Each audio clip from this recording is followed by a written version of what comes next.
Hamas is but a name, okay? Hamas is the current evolution of Palestinian resistance. You might not like their methods, okay? I've certainly been critical, but that doesn't change the reality.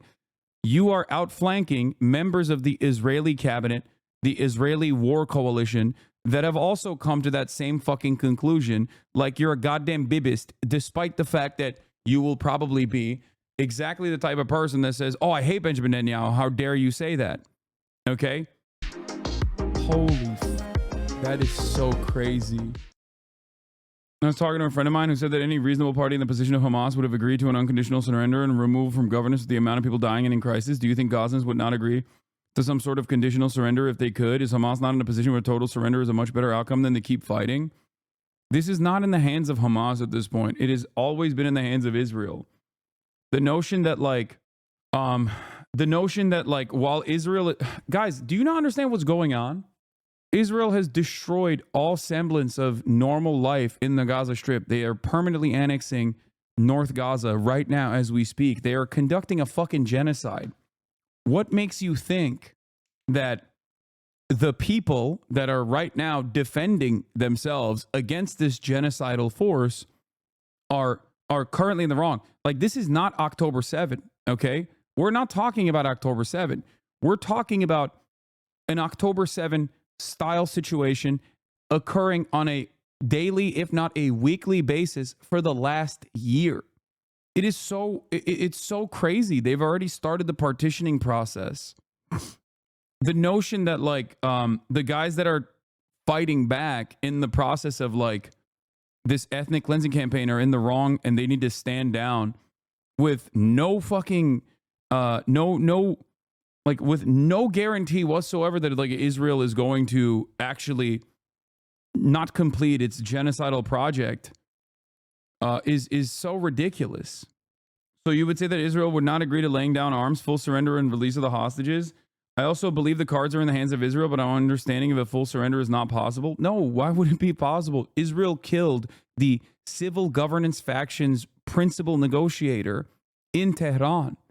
Dudes that Ismail Haniyeh is not a part of the militant faction within Hamas. He is responsible for the civil governance. He was also the principal negotiator, and Israel fucking executed him alongside, hundreds of thousands of civilians. We don't even know the full number of the casualties at this point. They've destroyed virtually every single building in the Gaza Strip, and they're doing the final solution to the Palestinians right now, especially in North Gaza. What makes you think that there is going to be any stopping, anything that stops them from doing so? It's ridiculous. Israel is not a rational actor in this process. That much is clear. They have not shown that they are rational actors. And instead, they've only shown that they respond to military pressure, as in when they engage in a war of attrition, they've shown time and time again that their economy surrenders, and then their forces incur too many penalties, and that's the only time where they back down. Look at all of the other look at all of the other places where there has been some kind of civil negotiation. Look to the West Bank if you want to understand what it looks like when your civil governance division that is supposed to represent the interests of the civilians living there, when they become a de facto part of the Israeli security apparatus. The Palestinian Authority comes to mind. The Palestinian Authority is the second most unpopular entity in the region in the eyes of the Palestinian population. And there's a good reason for that. Yeah. Meanwhile, you have this, IDF is gearing up to remain in Gaza until the end of 2025 at least. This is what it looks like. And they're gearing up to partition Gaza and resettle Gaza. So I don't know how people just don't understand that. They hold all the cards in this process. The idea that the Israeli government actually cares about what happens to the hostages is also a laughable notion. They do not care. If they cared about what happens to the Israeli hostages, they wouldn't be killing the Israeli hostages by with their endless bombing campaigns. Like, what are we talking about? How many hostages have they killed so far? The idea that, like, oh, dude, if they stand down, if Hamas stands down, like, Israel will stop is ridiculous. They're going to say they have to settle to protect the border communities. They have to occupy to protect the settlements, etc. It's vile. Yeah. Israel does not package its offensive military actions by simply stating what it is. Okay? Israel is never going to be like, we're settling Gaza because it's our God-given land and it's our right to have it. And these Arabs are barbaric and they should leave. Some people in the cabinet will say it, like Itamar Ben-Gvir or Bezalel Smotrich. But by and large, there is a lot of propaganda that makes it seem like this is a necessity. And that propaganda is, and this is the same thing I described to you about like all politicians, specifically Republicans. People are always shocked when they're like, well, you know, they say they want to make America healthy, and I believe them. And it's like, yeah, of course they're going to say they want to make America healthy. They're not going to say we want to destroy the FDA so that we can deregulate your fucking food supply. Why would they say that? Republicans are not going to run around and be like, we want to melt the poor. We want to kill homeless people. They're going to say, they're not going to say we want to make life significantly worse for poor people because we are directly in the pocket of big corporations that we deregulate the economy over at their behest. Like, they're not going to say that. Okay, they're going to find a way. They're going to find a way to you know, propagandize their position and their policies. And it's the same principle for the Israeli government as well. The Israeli government, in the way that, especially in the way that they frame this kind of stuff to the Western world, will never say like, oh, we have to settle this land because it's our land. God gave us this land. Okay? Even though, like I said, there are rabid ultra-Zionists within the security cabinet, within the governing faction that will say those things. But especially when it comes to like Western media, in their Western media focus approach, they're always going to say, we have security concerns. They are going to repackage their colonial interests under the auspices of valid security concerns. Israel has a right to defend itself is exactly that. Okay? When people say Israel has a right to defend itself, that's what they're talking about. This is it. Video shows Israeli rollers, bulldozers, and trucks paving a new... If Hamas conceded it would be over, what deal are they expecting at this point? Wait, what? What the fuck? Tell me what Hamas wants to do. How do you justify that? Any terrorist organization that acts that way would get the same reaction. It would end if Hamas concedes. Hamas can't represent the people of Gaza. Yeah, okay, big dog. Okay, I'm going to unban this person. Hamas is but a name, okay? Hamas is the current evolution of Palestinian resistance. You might not like their methods, okay? I've certainly been critical, but that doesn't change the reality. You are outflanking members of the Israeli cabinet, the Israeli war coalition, that have also come to that same fucking conclusion, like you're a goddamn bibist, despite the fact that you will probably be exactly the type of person that says, oh, I hate Benjamin Netanyahu. How dare you say that? Okay?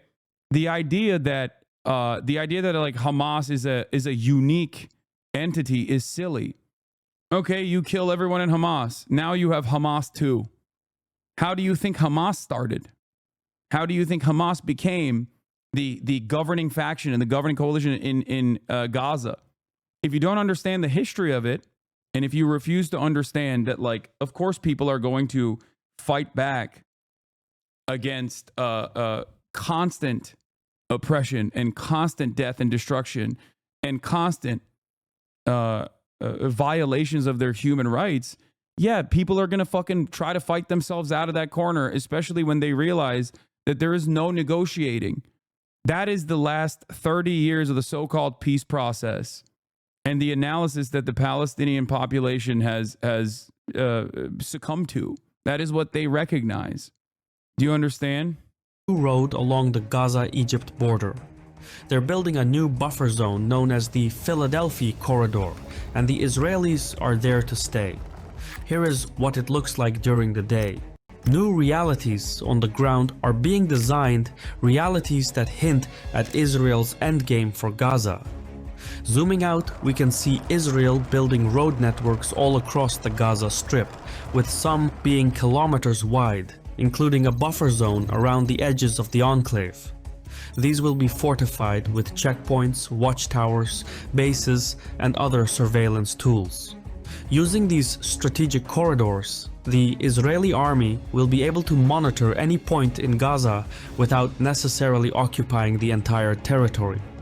The idea is that in post-war Gaza, whenever Hamas fighters surface from underground and prepare to fire rockets, the Israelis would detect them in no more than a few minutes and launch a counterstrike.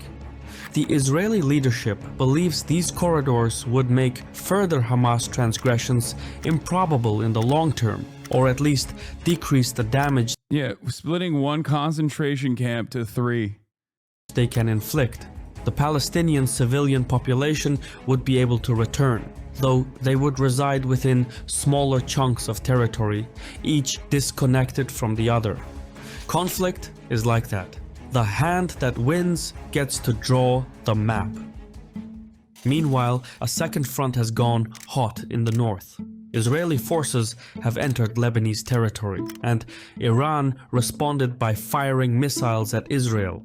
The battle space is expanding. However, while all eyes are elsewhere, the Israeli master plan for Gaza is going ahead at full speed. Isn't this a super LARPy channel? What? The channel that we're watching? I'm not really familiar with the Caspian Report. I think they're just like, they're like the rest of the geopolitics YouTubers. No lube, no... Israel and Hamas are battling in the open while navigating a political minefield behind closed doors. Much of the negotiations converge around the configurations of Israeli buffer zones within Gaza in the form of extrajudicial corridors. Netanyahu is adamant about 2, but a third one is already under construction and 2 more are in the pipeline. Using these corridors, Israel will have the means to permanently dictate life in Gaza while giving its troops the flexibility to deploy quickly throughout the enclave. One of the primary sticking points in the negotiations so far has been the Philadelphia Corridor, specifically who will control it. Measuring roughly 14 kilometers in length and 100 meters in width, the corridor bisects Gaza's Rafah municipality and Egypt's Sinai region. It runs from the Mediterranean Sea to the Kerem Shalom crossing, which is the meeting point of Gaza, Egypt, and Israel. The corridor also includes the Rafah crossing, the only transit point between Egypt and Gaza. However, this crossing has been opened and closed repeatedly throughout the years, depending on the security circumstances. Under the 1979 agreement, Israel was allowed to deploy limited armed forces in the corridor, but no more than 4 infantry battalions, including the appropriate military infrastructure. However, Israel was not allowed to deploy tanks, artillery, or anti-aircraft missiles.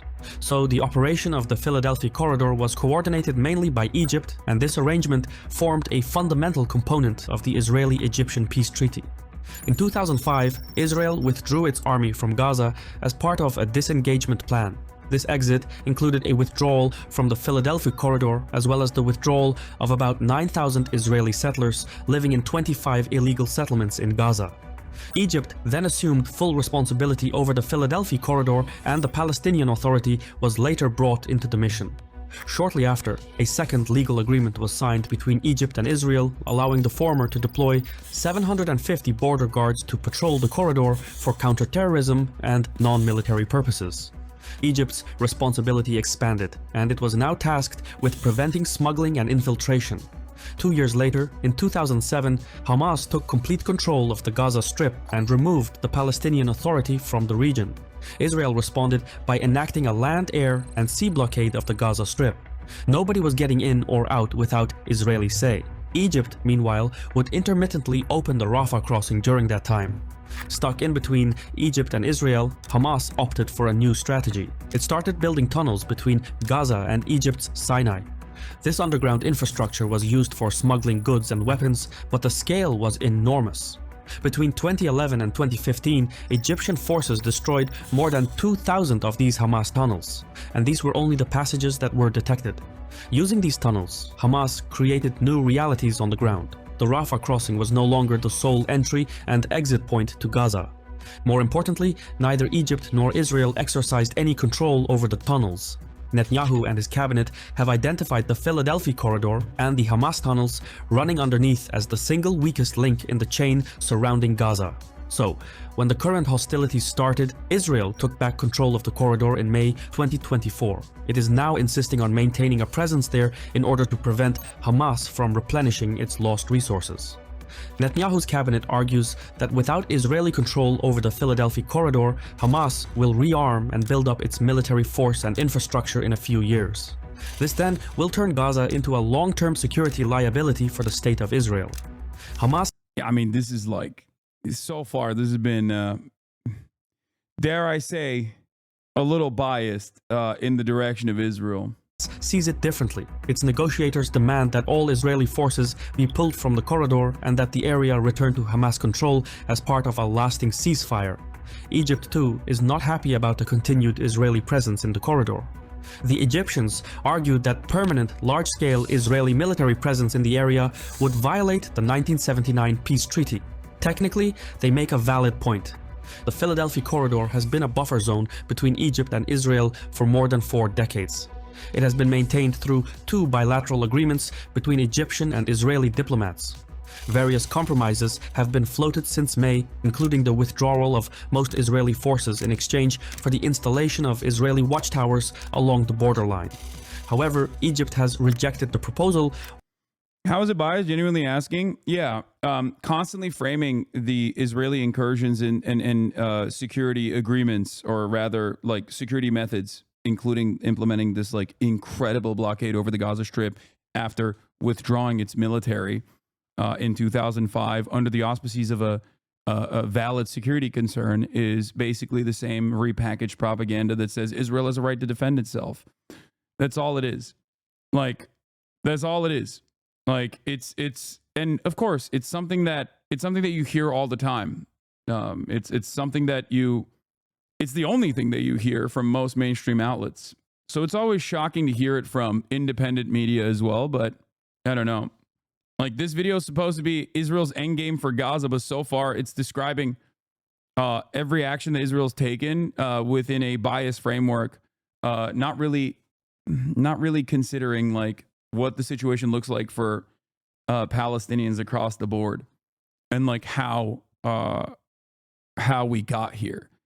It's a little bit disappointing, but while Israel can't just return the situation to what it was before the current hostilities, the Israelis feel that they need to ensure the security of their border communities, and so they're going about it unilaterally by paving the entire... Yeah, you don't understand. The potential security threat of Hamas is more important than the occupation and the genocide of the Palestinian people. Israel's defense trumps all. Who gives a fuck about the Palestinians' defense?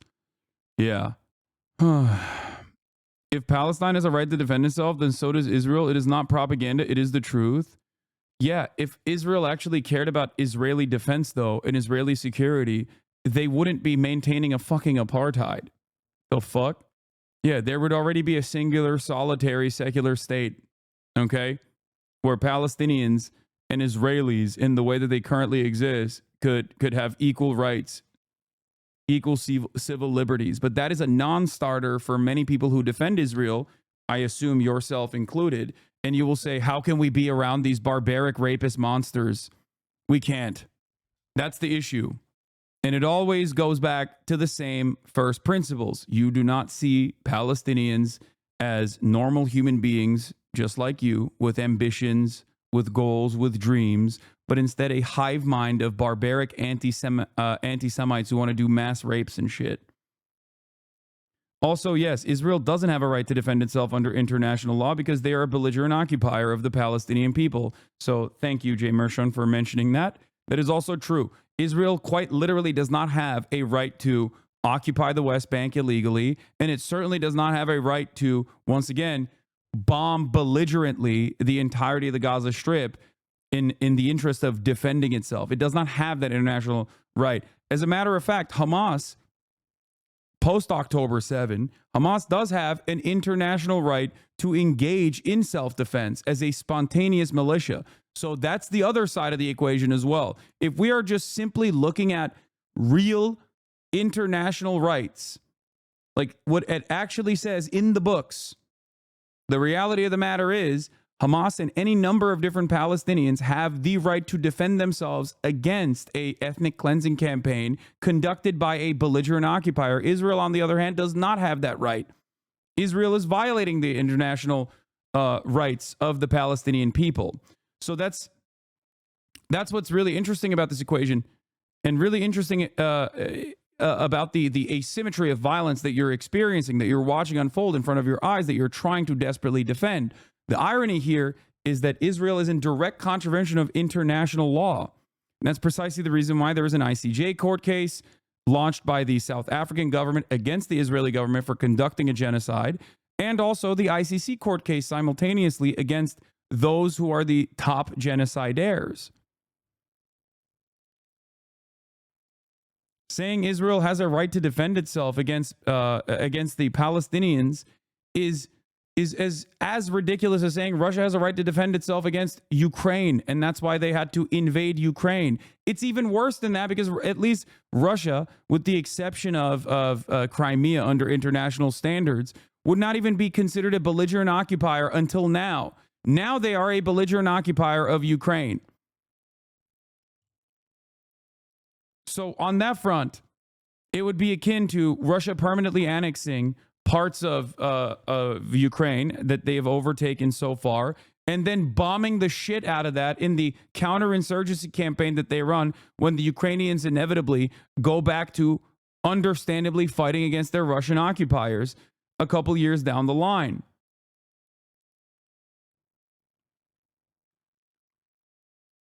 I don't see what the problem is. I've been informed by experts. First of all, this is literally not even Kyiv. This is Lebanon. This warfare analysis post is photos from Lebanon. I don't see what the problem is. I've been informed by experts in international law that this means whatever happens next is the fault of the civilians and nothing that can happen is wrong. Yeah, here's Francesca Albany speaking on exactly this, okay? UN Special Rapporteur for the occupied Palestinian territories. Defense can be invoked when a state is threatened by another state. This you can technically say Israel can invoke this against Iran, for example, and vice versa. Iran can invoke this against Israel. Okay? Which is not the case. Israel has not claimed that that has been threatened by another state. It's been threatened by an armed group. Qualify it the way you want, but it's an armed group within the occupied territory. And frankly, even saying the war between Gaza and Israel is wrong, because Gaza is not a standalone entity, it's part of the occupied territory. But so, in particular, Israel cannot claim the right of self-defense against a threat that emanates from the territory it occupies, from a territory that is kept under belligerent occupation. No, I don't want to see her on Piers Morgan, okay? I'm sorry, guys. That's ridiculous.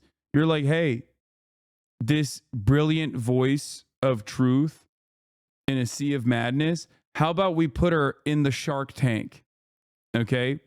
Strapped and strap her with a bunch of like bloody meats onto her body, and then let's watch that process. It's like, no, I would rather see her in very different settings than fucking the clown show of Piers Morgan. It's crazy. Entirety of the corridor. Cry more Hasan. Cease Twitch. Cease Hasan. Cry more Hasan. What? Does it seem like I'm crying? Are you okay? Are you experiencing a psychological breakdown? What's happening? Are you all right? Yeah, dude's having an episode in the chat. I hope you're all right, man. Essentially, Israel now calls the shots in the Philadelphia corridor. Israel's endgame for Gaza is to dismantle Hamas's presence and ensure that no buildup can ever happen again. Controlling the Philadelphia corridor is essential to that plan, but there is more to it. Further north sits the Netzarim corridor. It was established as a result of the current hostilities. Measuring about 6 kilometers in length and 2 kilometers in width, the Netzarim corridor stretches from the Israeli boundary to the Mediterranean Sea. It also bisects Gaza City from the rest of the Strip. The name itself, Netzarim, is a hint towards the future. Netzarim was one of the illegal Israeli settlements that existed in the Gaza Strip before the Israeli withdrawal in 2005. So the reintroduction of the name hints the Israelis might consider renewing efforts at constructing new settlements in Gaza. Some high-ranking Israeli ministers, such as Ben-Gvir, have suggested as much. The Netzarim corridor hosts at least 5 forward military bases that are used to monitor and control the movement of people between northern and southern Gaza. The construction of these outposts and the extensive land clearing nearby suggest that Israeli boots on the ground are to be permanent.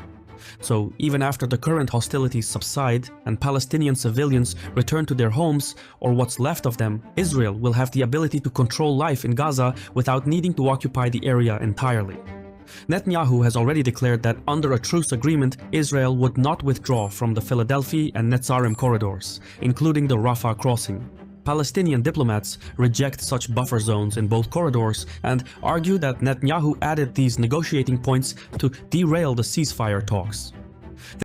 Yeah, I mean, I'm done with this. I'm done with this. I'm done with this. There's no positive end in sight. God damn, dude. Holy shit.